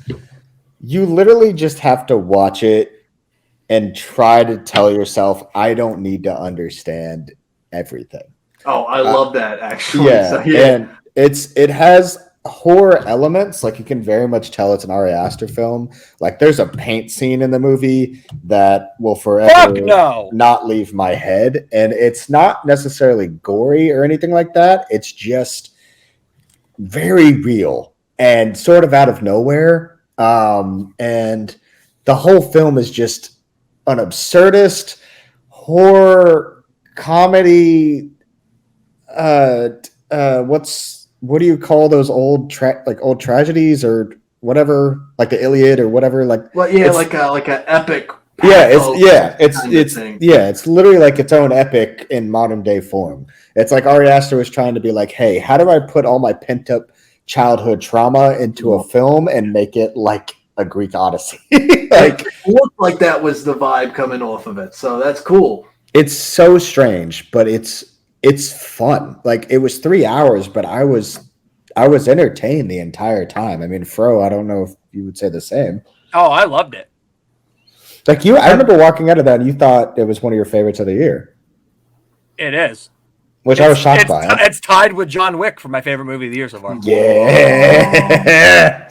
Have any of you ever seen any of the where you say absurdist comedy horror thing? Have you ever seen any of the Wham City comedy videos out there? They did. Let's see. They did unedited footage of a bear is one of them, and another one is this house has people in it, and another one is God. They're called Wham City Comedy. Wham City Comedy. They used to basically the one to start with would be unedited footage of a bear, but it's these shorts that this Wham City Comedy group would put out, and they would turn up on Adult Swim at like 2 a.m. unannounced. So I've seen this. Yeah. And like those lit a fire for the absurdist horror for me. I think it's very uncanny and weird. I remember this like just sort of struck an itch in my brain because this was like what, like 7-8 years ago. Yeah, it was a while back for sure. Yeah. Yeah, so like, I remember the bear one specifically. I don't know if I've seen their other stuff, but I remember their stuff popping up on like Adult Swim and shit. Yeah, they did that. Too Many Cooks is the other big one. It's like a bad acid trip of a sitcom intro where it just like loops and gets weirder and worse and worse. But this house has people in it is fantastic. You got to do a lot of internet sleuthing to get the whole picture of what's going on in it, but it's a very good short. Okay. And have you heard the short? This house has someone who's gonna use the bathroom, so continue talking amongst yourselves. Starring me. Oh, that sounds pretty good. Now. That sounds pretty good. I'm gonna give it 4.5 stars. I think. Whoa, he's screaming. So, just wait. Just you wait. Every time he's at my house, if he has to go to the bathroom and I have friends over, people just hear him screaming and singing in the bathroom because I think he does it involuntarily. I don't think he realizes he does it. It's a compulsion. Yeah, it's sort of like a subconscious thing in his head where he just has to yell and scream in the bathroom. So I think people assume he's dying. Bro, he's fighting demons in there. Pretty much. Like at that point, he's just either taking the biggest shit you've ever seen, like in the South Park episode, or he's legitimately fighting a demon. It's 28 Kuriks. Isn't that what they say in that? Yes. Kuriks, yeah. That fucking episode is so good. Yeah, oh, man. I was talking about that the other day with some friends, and I really don't think there's a bad episode of South Park. At least not that I can think of. No, I think there's definitely some that don't hit quite. Oh, he's doing a little jig. Oh, he's coming. But there's some that don't hit quite as hard. But yeah, they don't ever really like swing and whiff. Yeah, I feel like they've never had just something that absolutely dive bombed. That was also the quickest. That was the quickest I've ever seen you use the bathroom ever. He's got a bucket just off camera. Are you just chilling right by the? Are you still? How big of a thing of Sour Patch Kids you got, bro? I'm savoring the children. That's Dan Schneider. We were just talking about this. Segue. He's got a good segue. Back into the list. There we go. What's next? I put Coraline's other mom. I know too many people who think Coraline's other mother is like hot. I got lots of friends who are down bad for the spider mommy. So before she turns into a spider, she's sort of hot, but like no, they're strictly there for post spider. No, absolutely not. Yeah, no. It's very strange, but I'm not one to judge. Do your thing. Pause. Band name for Post Spider. Whoa, man, this zingers left and right today. Oh, you should see the list. It's not as good as Group Chips, but it's there. I like that. Number one, maybe. We have an entire compiled list of just shitty band names that we try to come up with. But no, Post Spider Mom. I don't know what type of fetish that entails, but monster fuckers, I mean, you're a demon though, so I mean, wouldn't that? Oh, you should see the fan art that comes to my email. I'm sure. There's some pretty fun ones. Have you actually gotten like? I'll have to send it to you guys after we're out. Somebody just today sent me one where they drew me like all buff and flexing, and let's see, someone sent one once where it was from a video I did where I was all laid up and I like twerked because that's what the algorithm wants. But someone drew a three-piece where one was me bent over with my like puppet armhole kind of hanging out, so I had like a prolapse thing going on, and then one was just like my fluffy little butt, and then another one was me bent over twerking with like lovingly rendered fat nuts. It was something else, man. So shouts out. Keep sending those in the email. I love to see it. It's hilarious. Man, the amount of undiscovered talent we've got is... Another band name is Rendered Fat Nuts. I like that. Yeah, lovingly rendered fat nuts. Yeah. I love that. I won't even write them down. I'll just listen to the episode and pick them all out. Oh yeah. Get your plays. Get your plays. You have to scroll through the whole fucking episode to do it. Next, we got the giant baby from Rugrats. I don't know what the hell his name even is. And he talks like an adult. The entire show is a fever dream. I had forgotten about that baby. That was really freaky shit. That entire show. I feel like anything related to that show and half those shows are just like, you had to do so many drugs. There's no way. Dude. Well, I mean, they were all coming out of like Berkeley in the 90s, so they were getting down. Absolutely. But another Rugrats one, there's one where Tommy goes to spend the night at Chucky's house, and it comes around for like bath. Excuse me. It comes around for bath. That's etiquette, baby. But it comes around to bath time, and when bath time rolls around, Chucky's like really afraid of getting sucked down the drain in the bathtub. I remember that. And they had this record that was like, "You won't go down the drain. You won't go down the drain." And that is scarier than the idea of getting sucked down the bath drain to me. I forgot Chucky about that. had everything bad possible happen to him. Yeah, poor guy. Poor guy. Gonna be sucked down the drain, gonna grow a watermelon. I forgot. Yeah, that was like a magic school bus kind of plot they did there. That's a booty hole. I saw that today on TikTok that did you share that meme that it's like you don't know, but the magic school bus could be up your ass right now and you'd have no idea? Pretty sick. And that is where we got the iconic "girl, that's a booty hole" from. So yeah. Girl, that's a booty hole. Rugrats was a wild time, especially like the Halloween episodes.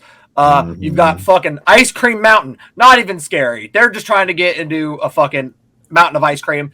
Not creepy related. Well, not creepy kid show related, I guess. But like, was I the only one who was terrified of pencils just because of the Boy Meets World episode from Halloween? The Halloween episode? No, it's first off, the best episode. Oh, absolutely. Hands but down. when he gets stabbed through the head with a fucking giant pencil, that shit scared the shit out of me, man. That's I don't know about that, and I'm kind of glad I don't. Oh, you've never seen that? No, definitely not. I saw some reruns of Boy Meets World, but it kind of bored me. There wasn't enough talking animals or any of that other stuff to catch my attention. The Halloween episode is modeled after Scream.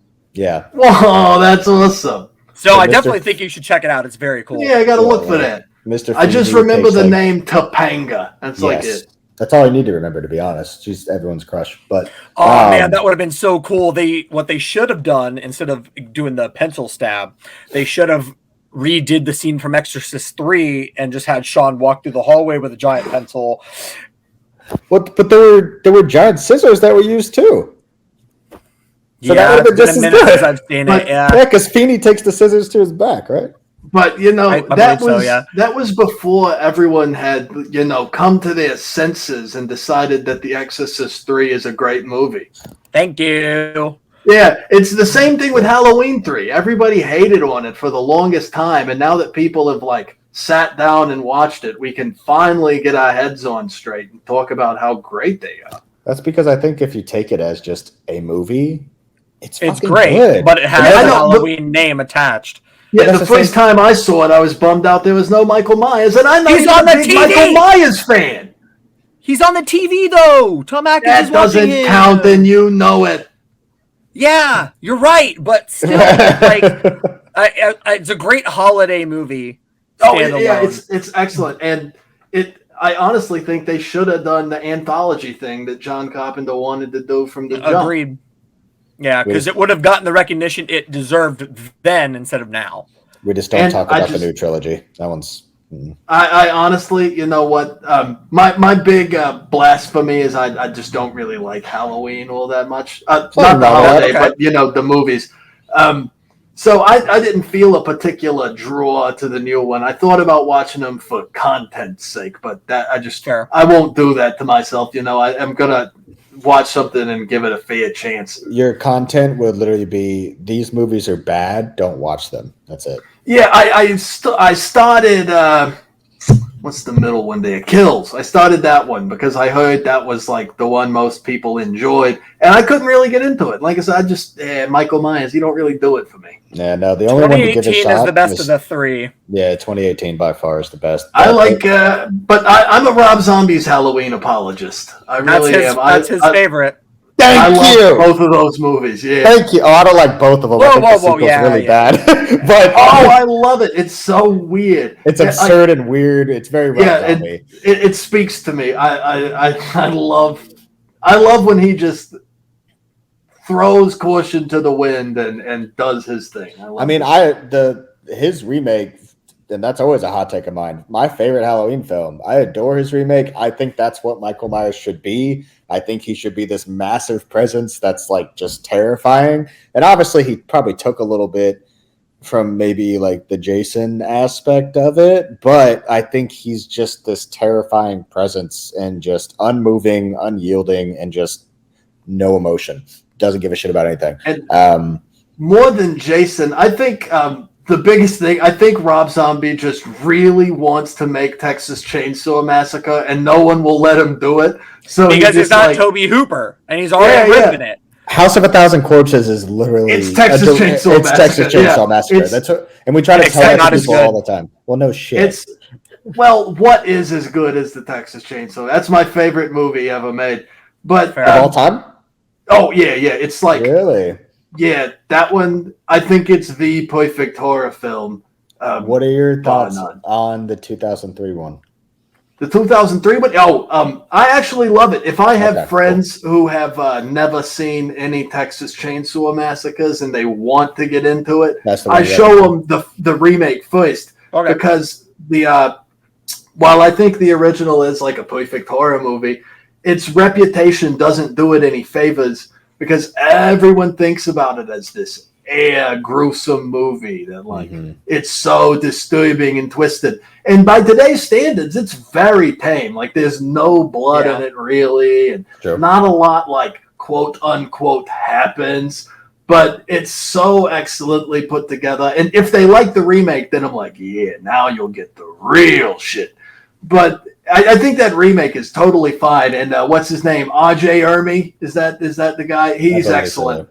Not to mention Jessica Biel is just my favorite. Yeah, the whole thing. It was so good. And that Leatherface design was very scary. Yeah, Andrew did a great Leatherface for sure. The thing about that movie too, like you were saying, I feel like it's more is user friendly the term I'm looking for here? I always say it's more attuned to modern sensibilities about horror films. Yeah. You're much more well spoken than I am. So we'll go with that. It's demonic eloquence that it comes with the territory. Unfortunately, I have the vocabulary of a third grader, so doesn't help me out much. Oh wait, we're talking about kids media, so that's perfect. See, now I got to do a segue too. There you go. Better segues. I felt kind of left out, so I just wanted to just try. Killing it. What's next, bro? SpongeBob. SpongeBob, yeah. That's it. Just. I mean, they killed a health inspector. They did murder a guy, and I remember the that hash slinging slasher episode where they put Orlok in there for like a frame for no reason. Nosferatu, flicking the light switch. Orlok's so good. And God, what was the other one? there's lots of weird, uncanny things through that cartoon. And sort of similarly, jumping ahead a number of years, that Misadventures of Flapjack, that was a scary little Flapjack cartoon. was odd. Very much. They really, because SpongeBob did that thing where you pull on a hyper-realistic frame for a second, and Flapjack, like, took that to the nth. Pretty much extended it and said, "Let's see what we can get away with." Let's see how terrible we can make it. Pretty much. I mean, SpongeBob itself is arguably still the most quotable show alive, if you ask me. But they had to do also. They also had to do a hell of drugs because some of the characters you come up with and like the lore of SpongeBob that people dive into and stuff like that is wild. Yeah, I think that's just across the board with animators. Something about people who like to make pictures move. I think you've, done some dabbling. I assume so. I mean, at that point, I just feel like a sober mind coming from a straight edge kid. It's like I'm not that creative, or like there's just got to be some element that I'm missing to where you can come up with half the shit. I think there's a specific kind of madness that that these type of people, it's like the Van Gogh thing. Yeah. You know what I mean? I think it's just a thing that you either harness or you wind up screaming at a telephone pole. It's probably just a bunch of trauma. That's all. That'll do it. That will definitely do it. Hold on. Did you just say screaming at a telephone pole? Yeah. You been to San Francisco? Because you'll see it. I promise you'll see it. You either get this or you scream at it. That's the best way I've ever heard that pun. Man, Charlie didn't have time to scream at a telephone pole because she lost her head. I rewatched that 2 days ago. Okay. I'm gonna put this out here. If somebody takes it and runs with it, I'll be like, wow, they must have seen this podcast episode. But okay, they don't make like parody films anymore, right? Like Austin Powers is a big rewatch around my house. If there's nothing to put on, we'll put it on. And, we always talk about how they just don't make stupid humor movies like that anymore, or scary movie. They don't make stuff like that. But if they can't get away with making a scary movie now. Well, and if someone did, make a sort of tamer, more acquiescent, we'll say, scary movie, it would have to riff on like the artsy, quote unquote, elevated horror thing. That's what the conceit would be. And I have this scene in my head where that part in Hereditary where the brother is stoned and Charlie's in the back of the car and she's having her anaphylactic, is that the word? Yeah. She's having an allergic reaction. And she, like, the brother is just, like, stoned. Maybe he's listening to Ziggy Marley or something. And he doesn't notice her freaking out. And she gets the window down and sticks her head out. And then she hits the telephone pole. But he still doesn't notice. And she just hits telephone pole after telephone pole after telephone pole. Until he finally notices and turns around and he's like, oh, shit. You okay? I think that would be hilarious. Just imagined it in my head. That's so good. Or what if her head went through the telephone poles? Just boom. Just knocking them over one head to another. Great. Like someone hitting mailboxes with a bat. Shout out to Stand By Me. Let's go. Whoa. Great. Honestly, that's a great bit. I would love to see that bit. That'd be funny. Yeah, I got it. It would be so funny. Honestly, that's something I feel like you'd see on Family Guy. I feel like they'd spoof that. Yeah, for sure. Like it'd be Meg in the back seat, and then Peter's driving the car, and she's just this is worse than that time. Meg ate a chocolate peanut butter cake, and I was smoking weed to impress the girl. Lois, holy crap! Yeah, that's it. Modern romance. Her body's like on the outside of the car after he leaves, and like she falls out, and Quagmire. Oh, and she's in that crazy pose with their arms all backwards, you know. And Quagmire shows up, and he's just like giggity, and then done. Giggity. End of scene. Boom. Oh, I got and then Seth MacFarlane gets $1 million. That man is so rich. Yeah, bro, I know it's ridiculous. He's talented though. I mean, he's he's the best Frank Sinatra cover singer I've ever heard. Damn it! Stop. Charge your camera from. Bro, I'm not doing it. No yelling, sir. No yelling. Whoa. Fine. That is so loud. I'll whisper into the mic really fucking close. It's not Take a my deep fault. breath. I'm sorry. I'm trying. This is I making want me you- frustrated. I want you to close your eyes. Take Okay, a I deep will. breath. Take Okay. a deep breath and imagine my lovingly rendered fat fuzzy nuts, okay? I'm better. I'm better now. Yeah. That was it. See, it's magic. It's crazy. I don't know why it works, but it works. Treat them like a squishmallow. You just hold them. Oh man. Somebody get my marketing people on the phone. Man, that's an idea. You've already got about solid 4 or 5 ideas this entire podcast. So Man, you guys are great for my output. I tell you what. we got you. We got you. Of the solid 5 people that will watch this, we got you. Hey, those 5 are the real ones. So where are you at? I'm coming back. Are you getting your shitty camera? What? Oh, I thought you were asking where I was at. I was like, well, Oh, no. I'm in my office. With your immaculate setup. Well, it's pretty nice. I'm not gonna downplay it. Yeah, I really need to get this camera fixed. Apparently. Because it did this last time, didn't it? Yeah, but it's stupid because like let me swap this back. Because like the way I have it set up, it's supposed to be pulling power from my iMac and it's not doing that. So yeah, I don't know. Fuck. Well, where are we on? We're on Transition. SpongeBob. Hey Arnold. Arnold meets Arnie and he hangs out with a bunch of fucking Walmart versions of his group. People from Florida. Oh man, see, you guys can say it. I would have to say something like people from Lake Elsinore or Hello? something. That's some SoCal humor for any of you guys around here. And yes, you were frozen for like a second there, bro. Yeah, I don't know what happened. And then in what the fuck is it called? Arnold's Halloween. They make the whole entire town believe the aliens are invading by lighting up the water tower. Shit's That dope. was a good one.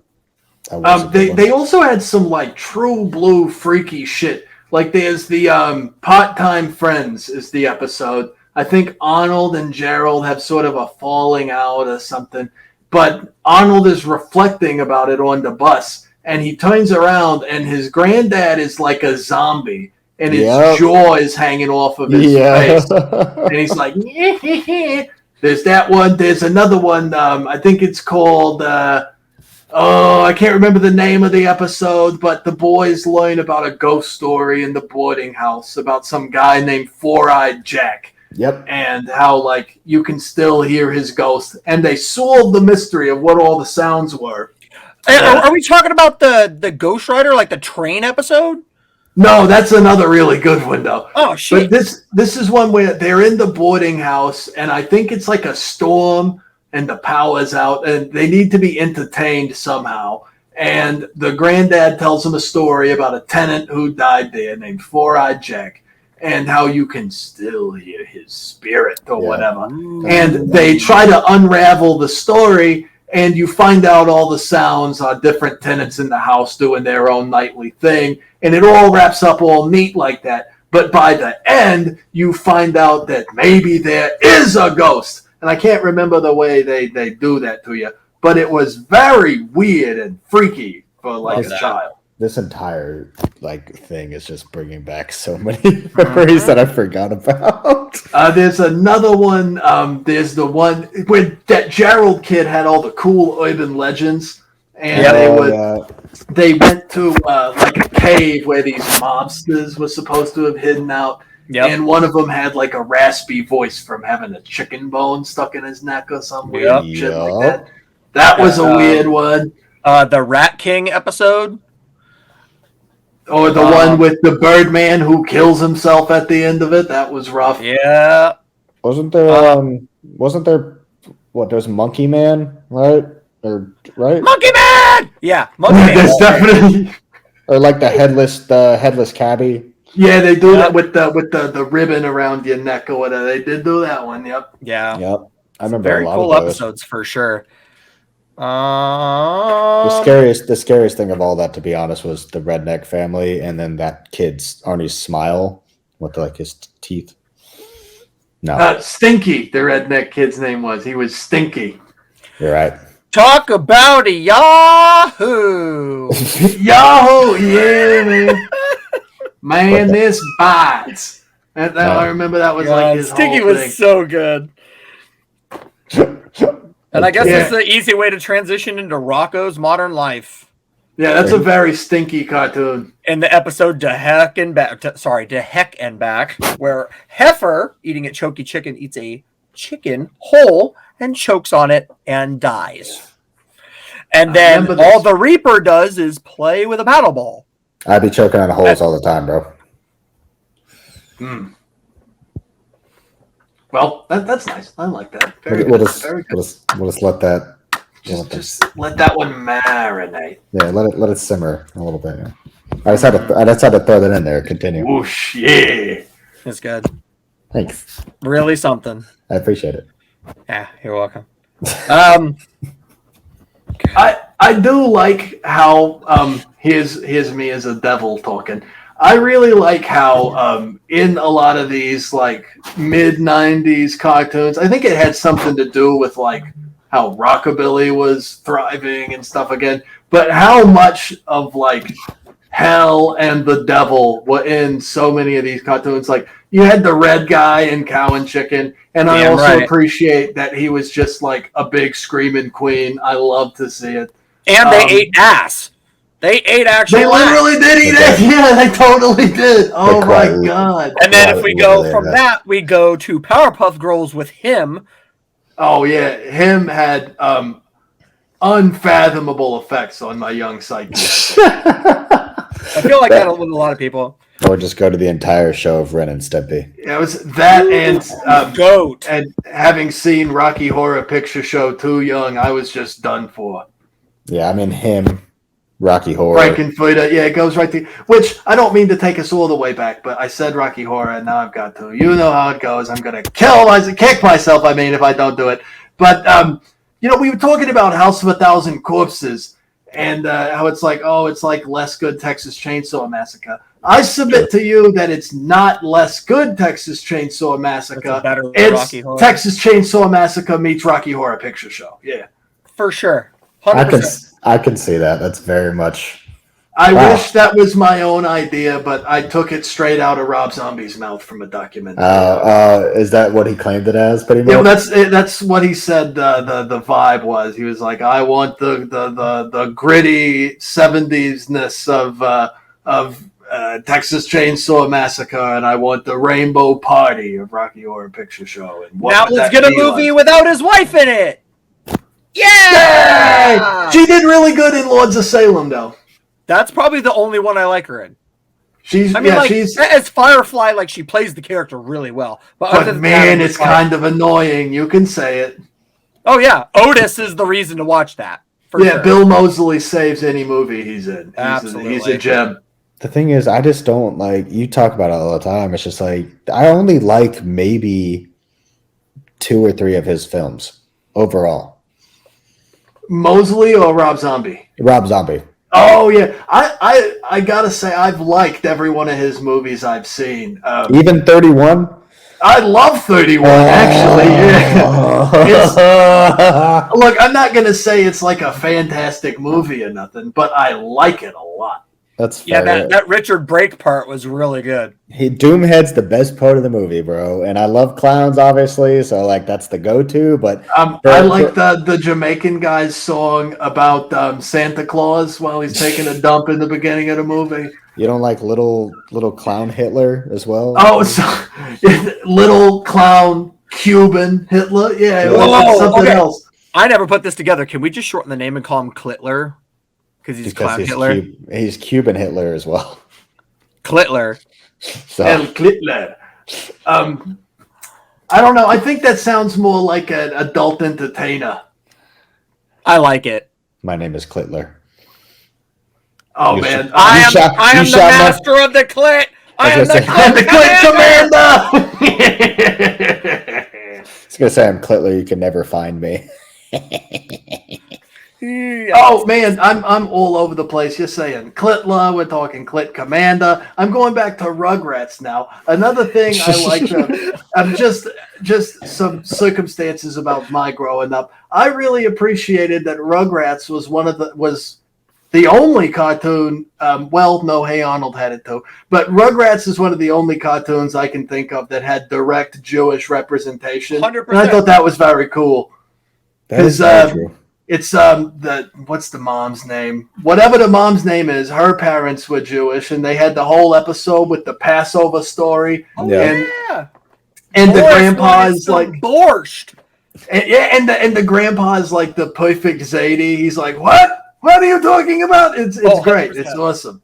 Yeah, I'm and then trying you to had think of any others. Oscar on Hey And Arnold. Hey Arnold had one. Yeah, the bully kid. He has his bar mitzvah, and he's Yep. too nervous to go Fucking because he Harold. doesn't think he can sing the Hebrew. Yeah.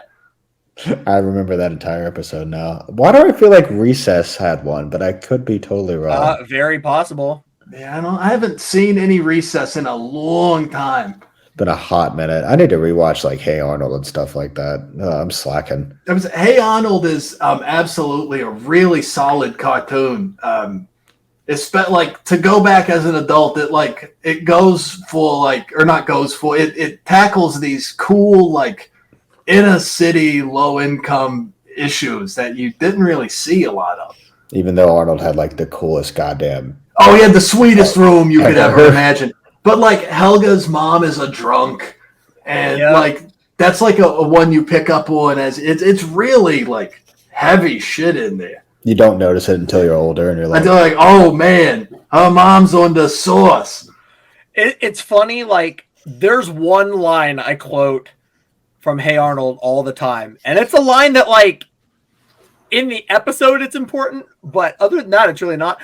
It's where they have the heat wave. And they're all getting ice cream, and Jolly Ollie Man yep. He's like, I'll do rum racing for 10. And you're like, cool. There's no reason for my brain to be like, say this now. Ever. Rum raisin. Or anytime you see a turtle, you call him Lockjaw. Oh my god. old Lockjaw. Brain rot, man. I mean, to be honest, on the daily, all I ever sing is Digimon. Like for because the show was superior. Just, I mean, but there's no reason that, or like we quote Cool Runnings on a consistent basis. I'll just yell ice at somebody, and no one knows what the fuck I'm talking about, but I do. That's all that matters. I've never seen Cool Runnings, but anytime I hear it, I think of that Lonely Island Ross Trent song. It's like that, plus John Candy and a bobsled. Where he's talking about, it's like the dub breaking the song, and he's like, Murder, She Wrote, a DVD of Cool Running. Scandal hoy, ja! Yeah, it's great. I got the segue, right? Speaking of Jamaicans, Rasta the Rooster. Man, I didn't know what this show was, and when I got the text about Rasta Rooster, I Googled him, and the first thing that came up was an Everything is Terrible video featuring him, so I knew it was going to be awesome. Did you see The Farmer, though? No, I didn't watch it. I'm not. Okay, you have to see Rasta Rooster and The Farmer at the same time. So the show is called Okie Dokie Yoga, and it's like a 60-year-old guy doing yoga with a bunch of kids, and it is so borderline, like it's questionable. That explains why it was on Everything is Terrible. Yeah, exactly. That makes sense. Yeah. Well, we discovered it through TikTok, and then it's just this, and he's like, "Hey, kids, you do this, whatever." He's hugging all the children. You're like, "Oh, stop!" And then all of a sudden, he's like, Rasta the Rooster can help out, and this 7-foot dude in a fucking scary ass rooster costume comes out, and that's where he literally goes, Coco doodly doo wow. Oh, it all comes full cycle. Yeah, wow. It's literally a white man that was told, hey, do a Jamaican accent dressed as a rooster. Oh, no. So it's not even like they got a Jamaican guy to come out and be like, Bomba. Not that we're aware of. That and the thing, I'm pretty sure he actually says that in the show too. But does he say Badesde? But it is Dave. Oh, no. You remember that video where they're doing accents on some news show? Yeah. That's what he's quoting. Okay, good. I thought so. And Yeah, she no. looks embarrassed as she said, "It's awesome." Jamaican, but it is Dave. Yeah. It's like, excuse me, miss, did you have a stroke? Oh my god. No, but Ross, watch that entire video if you can find it. And I quote it on a daily basis now and just randomly yell Coco doodly doo wop all the time. Oh, I feel so bad for you. And then that and then the cow. The cow's also very scary, not gonna lie. The cow's agree. terrifying, and it has like this old sort of like 50s like heartwarming mother vibe, but like the way she looks is terrifying, and I just don't like it. So yeah, that's a good one to watch out. I think I have some friends that would probably draw porn of that, and I don't know how I feel about it. I mean, you can make porn of anything. What is it? That's what we do on the internet, baby. That's a throwback for you. Is it 34, right? Rule Yeah, 34? it is. It's Never ending, unfortunately. Look, I'm a demon. I've seen your search history. You don't have to play coy with me. I'm trying to be better, okay? That's all anyone can ask of you. That's all I can do at this point. So, ask Fro. He knows I'm trying. I know. You're doing so good. Thanks, man. What else is on your list, bud? You're talking to me? Yes. Oh, okay. Because you made the other list. Oh, yeah. Hold on. Let me wait. Oh, well, he's digging. I've got some honorable mentions that I had to bring up. There's this weird old show from the early 70s called Lidsville. And it's about this kid who jumps into a magic hat, and there's like weird 70s kid show trippy stuff going on in the hat. Liz? L-I-Z? Lidsvill, like Lidsville, like lid. It sounds like what predated Chalk Zone. Yeah, and it was like sort of an unofficial spin-off of HR Puffin stuff. Okay. But there's lots of weird puppets, and there's lots of just strange 70s-ness. But the main antagonist was the Great Hoodoo, who was like this magician who runs the town. And he had all these like evil harebrained schemes to kidnap the main child. This is terrifying. And also to like extort the people of Lidsville for tax money. Very weird. But it was brought to a lot of more public consciousness in the first Marilyn Manson record, for those of you old enough for that. There's a song called Dope Hat.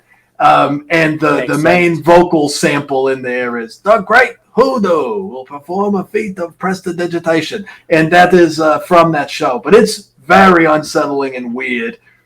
I just sent you a photo, Fro, of the magician.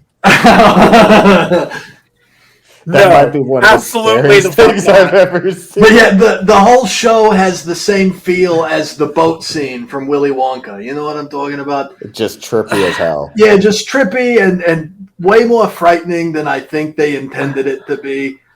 Well, that whole scene specifically, was improv, right? Like the actors didn't know that was going to happen, if I remember correctly. Ooh, I got to look into that because that's one of my favorite scenes in any movie. Like I eat it up like candy. Yeah, so like we were talking about earlier, that's one of the scenes where I'm pretty sure the only person who knew what was going to happen in that scene was Gene Wilder. Gene Wilder, yeah. And he was the only one who was given any prompt. So all the other actors' reactions are genuine on they don't know what's going on.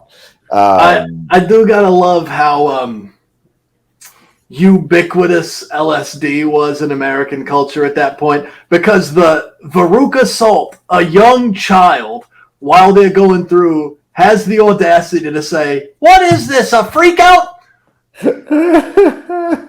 And then turns into a blueberry.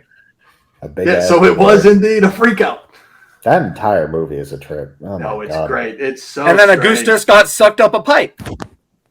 Yeah, it's and the I think one of my favorite things about that is his reaction when they're like, "Please, Mr. Wonka, do something," and he just goes, "Help, police." Yeah. It's excellent, so good. He got glooped up the pipe, if you know what I mean. Or she or Augustus on my gloop until I don't know. You finish it. I don't know. And it's funny because me and Chandler quoted all the time the "You stole fizzy lifting drinks. You get nothing. Good day, sir." You get nothing. Good Incredible. day. If All right. Slughorn wants his everlasting gobstopper, he'll get it. Damn right. I just want lickable wallpaper. I could give a shit about a gobstopper. Give me lickable wallpaper. That or dude, just give me the everlasting gobstopper. That's sick. And not these bullshits that you call everlasting gobstoppers. They're delicious, but they're not everlasting, and I'm gonna sue. Exactly. And that's one candy that I never have on a consistent basis because I don't see them really anywhere. But gobstoppers, smack. Yeah, they're the bomb. They're excellent. They'll tear the roof of your mouth to shreds, but they are so good. Just like Captain Crunch. Let it happen. Enjoy the torture. It's fun, you know? Yeah. I'm trying to think. I think I have a good. Okay, so I got a few. So anything from Invader Zim, specifically Miss Bitters, because she terrified me. And that Dark Harvest episode where he's taking all the kids' organs. Yes, that entire show was fucked. Yeah, Yonan Vasquez, what a guy! That's wild stuff. I don't think people realize how messed up that show was for children. Like, it made no sense. Have you ever seen or like read his old comic from before then? It was called Johnny the Homicidal Maniac. That's right. Yep. Yeah, it's pretty much the same sense of humor, but instead of a little alien boy, it's like a little child serial killer. I'm looking it up right now. It looks familiar, but I don't think I've ever. It was on a lot of like Hot Topic merch back in the day. It was what was the other one? Emily. Yeah, Emily the Strange or whatever. Yeah. This looks so why is this like peeking my memory? Yeah, okay. I remember Emily the Strange specifically in like Hot Topics shit and stuff like that. Yeah, I was definitely in that sort of scene-esque vibe for band tees and everything too. All right, so not to put a rush on anybody, but we're coming up on 2 hours here. Wow, so how time flies when you're having fun. Can I mention one before we run out? Yeah. I was just saying, like, we'll just make them quick, however many more we've got. It came to my head because I looked it up, but I forgot it existed. But it's a fever dream of a show. Angela Anaconda. Great one. Shit rules. That thing is scary. Like, the whole concept is fucking very scary. Weird. I don't like it. I hate every part of it. Yeah. That, and then what was the other one? Spiderus. Fucking Spiderus from Spider Sunny Patch Friends. That sounds like a spider uterus, and I don't like that. I mean, that's arguably what he looks like. Well, wait, is that the one? He's got like the Chad face on the spider. Is that what it is? I think so. Hold on. Yeah. He's got like the big brows, and he's got like a huge chin. Yeah. Yep. He literally looks like the Crimson Chin, but like he's got spiky teeth. No. It is very freaky. Yeah. I'll pass. And then obviously Alf, terrifying. Alien who eats cats. Come on, don't do my people like that. Come on. He's scary though. Let's be real. That and even E.T. E.T.'s even terrifying. Whoa! No, he's not. He's so nice. He's so nice, but I'm not saying it's me. I'm just saying so many people had a fear of E.T. as a child, and they Okay, but only the scene where they're getting infiltrated by the government because he's an alien. But you're also biased because you've met the guy who also plays. Yeah, and I collect E.T. stuff, and it's my third favorite movie ever. I get it. Wow, that's a specific choice and a specific ranking, and I appreciate you for doing it. He has his top three are always the same. They're never changing. Yep. I like it. It's Donnie Darko, Stand By Me, E.T. Yep. Oh, so you're a real coming of age kind of guy for your films, huh? Absolutely. I can't even name a top three films. I'd say Texas Chainsaw Massacre, Who Framed Roger Rabbit. Great film. And so different. I love that. And Little Shop of Horrors, I think. The original or Rick Moranis? Oh, the Rick Moranis one. I do love the Roger Corman one, but the Rick Moranis one, it's got my heart. Steve's dentist is so good. Oh, he's excellent. He is so good. I've forgotten it. Lucy, come on. I had one. I had a really good one, and I lost it. I blame myself for No, going on no, tangents. no. Don't blame yourself. Don't do that to yourself, buddy. It's not you. It's me. Was It's it Barney? me. No, it wasn't Barney. It was man, I just don't Shit, know. we could do a whole nother topic of like kids' movies that probably had shit that probably shouldn't have been Oh, there. well, I remember what I was gonna. It was in Who Framed Roger Rabbit. That's what I was gonna talk about.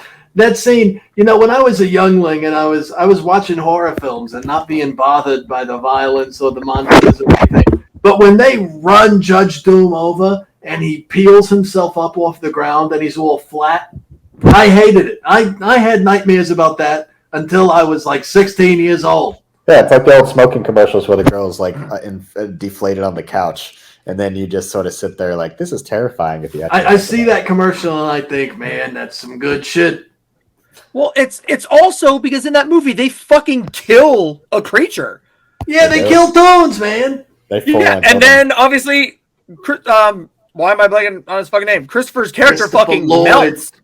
I know I was blanking on his last name, but he fucking melts. Same thing, another random reference. Osmosis Jones, bro. The virus will literally touch someone and then they fucking blow up. That shit was scary. I know too many people who got like a submissive kink from watching that guy. So it's either it either frightens you to pieces or it forms another part of your brain, I guess. Awakened inner Yeah. kids. The one I always see people reference is where he's got the Osmosis Jones and he puts his like long finger, his little coke nail up against his neck, and he like does this whole thing. I've had too many people come to me like, "Oh man, that did it." Well, I'll never see that movie the same now. Thanks for that. Yeah. Oh, I'm a great nostalgia killer for that. Much appreciated. I've just been on the internet too long, Haven't we all? Unfortunately. Yep. Do you have any last minute ones you guys would like to name? I got the one I was trying to remember out, so I'm good. Anything from the Power Rangers? No, Goldar's fucking sick. Yeah, he's pretty awesome. Zed was cool.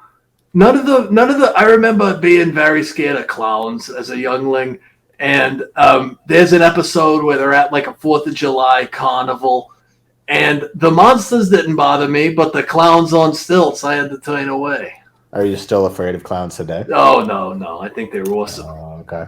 Do you have a favorite clown in horror? We'll wrap it up with that. Favorite clown in horror? Well. We talked about wrinkles before starting the show, and I think that whole thing is just so cool. An excellent piece of performance art, so I want to say that. But I got to give it to my man, Horny the Clown from Drive-Thru. Let's go! He looks like a dude who got kicked out of Slipknot, and I love him for it. Horny is very underrated. I actually do enjoy that movie quite a bit. Oh, it's a lot of... The microwave scene is so cool. It's a great head explosion. Yeah, the microwave scene in that, the Go-Go Gadget rocket, or Go-Go Gadget punch and Stitches is always an entertaining one. Oh, Stitches is another really good one, yeah. My favorite, probably not my favorite of all time, but one of my favorites of all time, me and Fro talk about it. Have you ever seen a movie called 100 Tears? No. So it's a clown called Gertie, and he's like this 6'5", just fat, big menace of a clown, and he carries a meat cleaver like the size of his body, and it's just a shitty, like all practical effects, but like poorly done, like just a cheesy indie film, and it's brutal, and I don't know why, but his character as a whole is just terrifying. But I never see anything about him anywhere. True. Unfortunately, but so what's you say 100 Tears? It's called 100 Tears. Yeah, I'm looking for that like now. That sounds great. It's really entertaining. It's not good by any means, but if you just want cheese, gore, and a clown, it doesn't have to be good to be good. That's my whole motto. I try to get across on my TikTok is Put that on a t-shirt. If you're entertained, it was good. That's the whole purpose of a movie is to entertain you. So if you were entertained, it was a good movie. Have you ever seen Zombie Ass Toilet of the Dead? Nope. Sounds great. It's so weird. It's a thinly disguised piece of fart fetish content from. Did you ever see ABC's of Death? Yeah. Yep. Okay, you remember F is for fart? Yeah, the Japanese one. Yeah. Same director. Of course it is. That dude's got a problem. Oh, dude, it's so obvious. But it's these Japanese college students. They go out. One of them wants to be a model, so they go to this river where these fish with these parasites. And she's like, "Oh, the parasites will make me lose weight, so I can be a model and an actress." And then the parasites actually turn you into butt zombies, and it's very, very, very weird. But I have not laughed so hard at a movie in a long time. Writing that down on my watch list right now. That sounds quality. Oh yeah, it's Kino, it's cinema. Beautiful. Anything to lead off, fellas? No, I think that's it. Well, first off, Lucy, thank you so much for stopping in and talking to us for 2 hours, which was thank you for letting me come on and derail and talk for too long. I love to do it. It's my favorite activity. And now you get to plug your accounts, whatever you use. Okay. So I'm mostly over on TikTok. That's TikTok, the little @ thingy, and that's Lucy Baal. That's LUCY_BAAL. I do little movie reviews. I do little things with some friends of mine. I also have a Twitch channel, and that's twitch.tv/FeltnFleece. That's FELTNFLEECE. I do some musical streams. Sometimes I play video games. Me personally, I stream public domain horror films on there, and next week, June 9th at 5:30 p.m. Pacific time for you freaks on the East Coast, I'm going to be playing Messiah of Evil. It's a great trippy 70s horror film, and I'm going to have my pals from Monster Makeup LLC to come on and talk about their new film, Saint Drogo. So come on by and watch the movie, hang out. It's going to be a blast. Sounds awesome. Great. We appreciate you having Chandler, any last words? Coco doodly doo.